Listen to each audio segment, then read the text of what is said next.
So the coping strategy that I have for dealing with stress is pretty much the same since I was a student and today. It's something that I took from my younger years, going into the gym and getting into fitness, and which I still use today. I feel like training and doing something active and doing something that you feel like you cannot achieve, and when you do achieve it, really helps you get into a better mental headspace. I used to deal with stress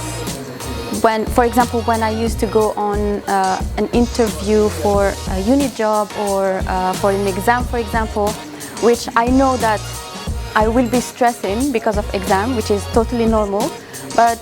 what would I do is like either talking to my friends or trying to watch Friends, a series which relaxes me a lot, or I will just call my parents and then try to divert myself by talking to them just to forget that I'm under stress.